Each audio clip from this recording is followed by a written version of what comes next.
Ana María Juanvels presentarán el microscopio con cámara adquirido a través del Plan Mejoras de la Dirección General de Cultura y Educación.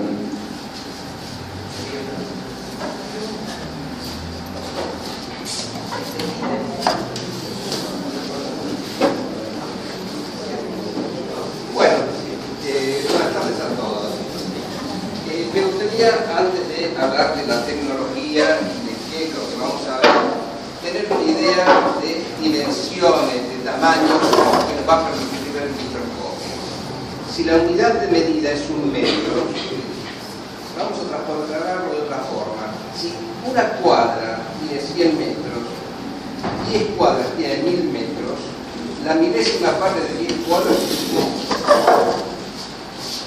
Si por otro lado ese metro lo dividimos en 1000 unidades, vamos a tener 1 milímetro. Estamos relacionando ideas de dimensiones. Y si ese milímetro lo dividimos en 1000, vamos a tener 1 micrón. O sea, 1 micrón es la milésima parte de un milímetro, es la millonésima parte de un metro. Con el advenimiento del microscopio se pudieron ver partículas muy pequeñas de esa medida, el tamaño del milímetro. Se pudo descubrir por qué se contagiaban las enfermedades y qué las producían. Antiguamente se pensaba que una enfermedad era producto de castigos celestiales, de malos procederes, había que tratar de invocar a las santidades para que se vean las enfermedades.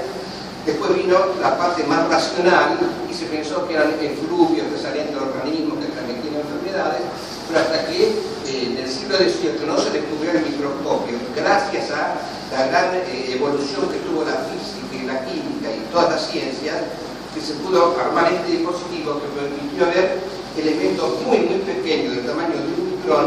Se pudieron descubrir los microorganismos que transmiten las enfermedades y se pudo llegar a conocer exactamente cómo se formaban las enfermedades y cómo combatirlas y evitar que se propaguen de una persona a otra.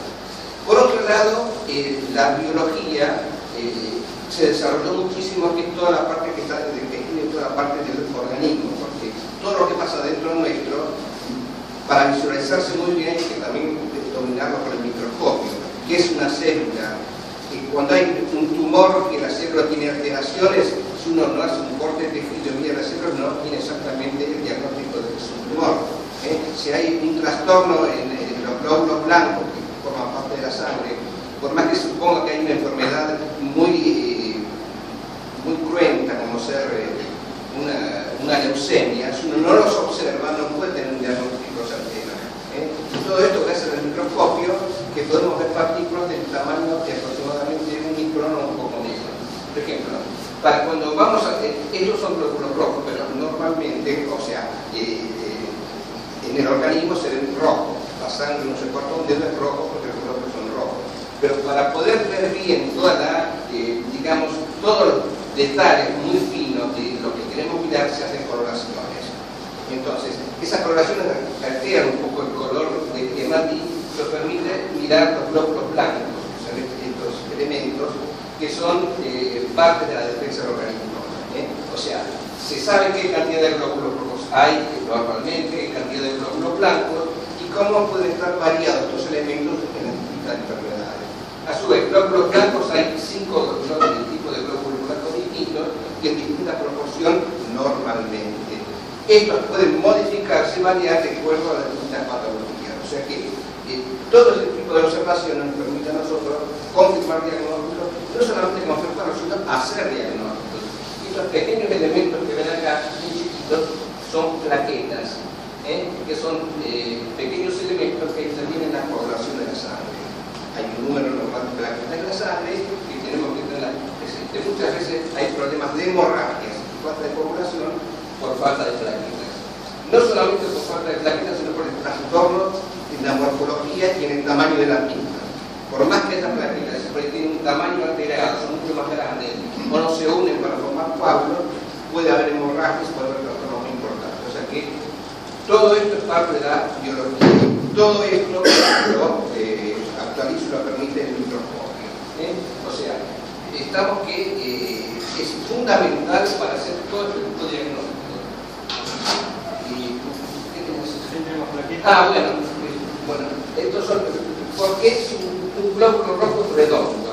¿Por qué la parte central es más clara? Es más clara porque el glóbulo rojo, visto desde arriba, por ejemplo, es redondo. Pero si uno lo mira de costado, es como un disco bicóncavo, así y así. Es más grueso en la parte exterior y más fino en la parte interna. Entonces se ve clarito, casi blanco adentro y más oscuro afuera. En el caso de anemia, donde falta, digamos, de hemoglobina, que es componente del glóbulo rojo, que transporta el oxígeno por el organismo, se ven mucho más blancos, mucho más claros, y en otras operaciones de anemia pueden verse más chicos o más grandes. O sea que no es solamente la cantidad, sino ver bien la forma y ver cómo está distribuido todo. O sea que eso nos da un panorama de qué es lo que está pasando con la salud. Bueno,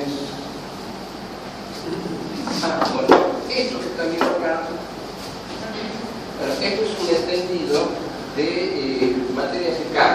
Se puede hacer un tratamiento de la materia fecal y estamos viendo acá un huevo de oxígenos ventriculares.